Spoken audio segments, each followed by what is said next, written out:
CDN News at 8, live from Carmel Catholic High School, with Vance Conway, Hope Simutis, Aaron Risley, Sports with Liam Brown, and Chief Meteorologist Willie Gillespie.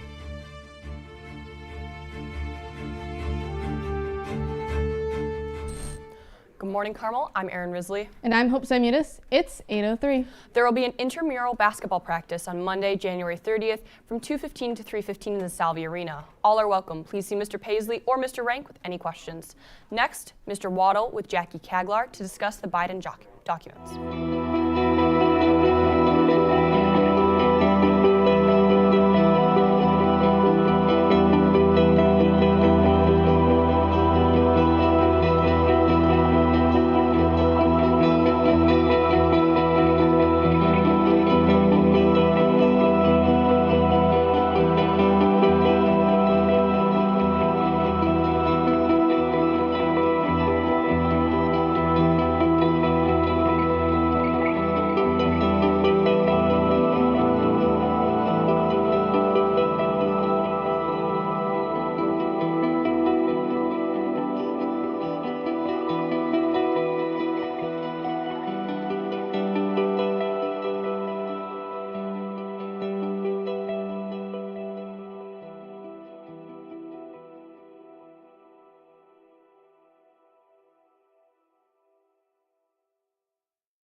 Welcome back. I'm Jacqueline Kaglar here with an interview today with Mr. Waddle about the recent document event. So, Mr. Waddle, how are you this morning? Good, thanks for having me. Yeah, of course. So my first question for you today is, the Biden administration has given the explanation for not sharing this information sooner by explaining that it wanted to avoid the appearance of impropriety, since the Justice Department falls under the authority of the executive branch. Can you explain this more and give us your opinion on whether this is an adequate explanation or not? Sure, I think so. The executive branch is responsible for carrying out the laws passed by Congress, and it includes all of the federal agencies, including the National Archives and the Justice Department and the FBI. And so I think, personally, I don't buy the explanation, but I think that by kind of willingly handing over the documents to the National Archives and then letting them handle it, rather than maybe controlling the news if they had released it first, I think that's sort of what they're leaning into. But to the second part of your question, I don't think it's an adequate explanation. All right. My second question is, many people have attributed the Clinton loss in 2016 to James Comey's announcement that she was under investigation for inappropriate handling of documents 11 days before the election. Do you think this influenced the Biden decision around the midterms? Yeah, certainly. So apparently the first set of documents were discovered 6 days before the November elections, which if that had come out 6 days before the election, I think there was a fear that Democrats would perform not as well. So I definitely think it's okay to be cynical or pessimistic when we talk about our politicians' actions. I certainly think that it's a dirty game, and I think that they were protecting themselves by not releasing this story earlier. Got it. My third question is, do you think this would be receiving as much scrutiny if there wasn't also an ongoing investigation into Trump? And follow-up, how is the new Republican control over the House of Representatives impacting the situation? Yeah, I think part of the reason that it's such a big story is because Biden was so critical of Trump having the documents at Mar-a-Lago, that when he's then kind of caught having classified documents himself, there's egg on his face, and so it makes him look sort of extra bad, which I think draws the media attention. I think the mainstream Republicans largely, I think, are treating it like a nothing burger. And so I think that's I don't think Republican control of the House is going to affect Biden's kind of agenda going forward. Got it. That's all the time we have for today, so thank you very much, Mr. Waddle, for coming on today. Thanks for having me. Over to Liam. Thanks, Jackie. Thanks, Mr. Waddle.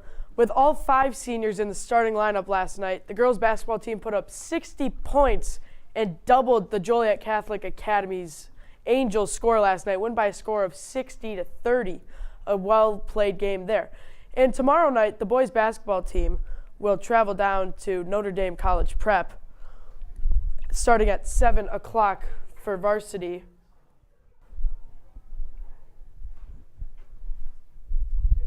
the gymnastics team has their senior night tonight at Barrington High School. Congratulations to the seniors, Emma Haas, Chloe Byrne, and Lily Brusk. And for the varsity dance team, they received their first sectional win in Carmel team history, making them qualify for state for the second year in a row. The varsity dance team will leave for Bloomington tonight and will be competing tomorrow in the morning as we are 1A, and hopefully they'll go to Saturday for day 2 at the Grossinger Motors Arena in Bloomington. Please come support our state-bound dance team tonight, or for tomorrow and for Saturday. And now live at the desk, we are joined with Sarah Walsh and Adam Galdoni for a sports roundtable to talk about the NFL. So let's start with last week. The Cowboys and Niners played, and they put Zeke at center on the last play. Do you guys have thoughts on that one? I think they were putting a little bit too much faith in him. I mean, he rushed really well in the red zone all year, but I didn't see him do anything big behind that, so I wasn't a big fan of that. How about you, Sarah? I felt like they were just trying to take the easy way out, and it did not pay off. I felt like McCarthy personally didn't think that DeMeco Ryans would send the heat, even though he has the leading sack leader in Nick Bosa. But, okay, so let's look ahead to this weekend's game. The first game up is going to be the Eagles and Niners playing in Philly. Brock Purdy, Mr. Irrelevant, has suddenly turned relevant. So what do you guys think of this game for Sunday? I don't think Purdy's a very good quarterback. I think he's been put into a perfect situation, and any NFL quarterback that's been put into this situation can perform well. I think the Eagles have a more explosive offense, and that Jalen Hurts is just a better quarterback. Yeah, I can ditto that on the Brock Purdy part. Shanahan's a great coach, but I don't know. When you have Ayuk as your number 2 receiver, all you have to do is just not mess up.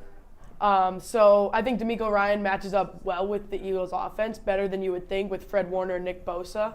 But do you have any thoughts on this one, Sarah? I think that they just have like the perfect team to back him up. So. Yeah, I mean, for the Eagles, Sirianni looks like the kid from Home Alone, but he's really young. He's 43, and Shanahan's really young too. But going over to an older coach in the AFC, and Andy Reid, been to 5 championships for the NFC and AFC championship game, looking to get to his 3rd Super Bowl under the Chiefs. So what do you guys see in this game? I'm feeling like with Mahomes hurt, I don't see the Chiefs going anywhere.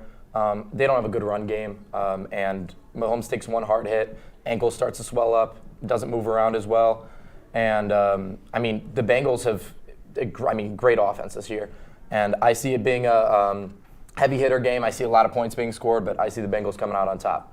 How about you in this one, Sarah? I think that with Patrick Mahomes being injured, it's definitely going to put them at a disadvantage. He was able to come back during the 3rd quarter, but I don't think that it will be the same if it bothers him during the game. Yeah, I guess it depends. We'll probably hear from Willie tomorrow, but it depends the weather. If it's going to be like negative temperature, that's going to help the swelling, but it'll make it numb. So that'll play into however Mahomes' body feels. I don't know, but Joe Burrow's never lost to the Chiefs in his life. He's got 3 wins in a row, so make it 4. 1, not 2, not 3, but 4. Absolutely. Going for his 2nd Super Bowl, but now we have a photography video.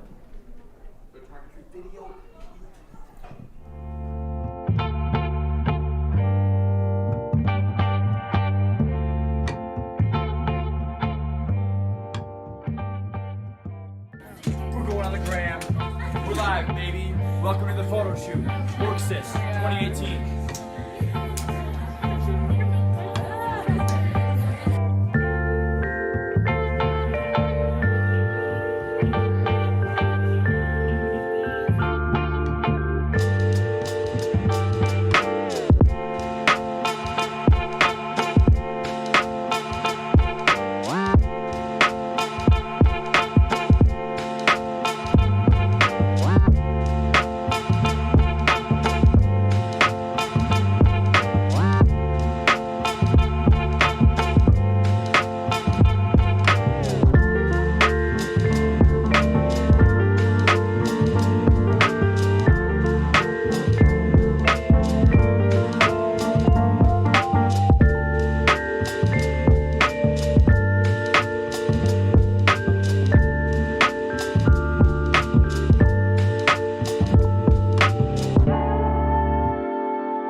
Welcome back. Classics Club will be having a meeting today in room 701 at 3:20. Come and learn about the most powerful women in Rome and the only Romans whose residence was in the Roman Forum. Any questions? Stop by room 701. Robotics will be competing in state qualifiers this Saturday at Granger in Lake Forest. They will start competing at around 10 and continue into the late afternoon. This event will be live streamed by CDN. Come out and support Carmel's 3 teams, Nyan, N-Cubed, and TNT.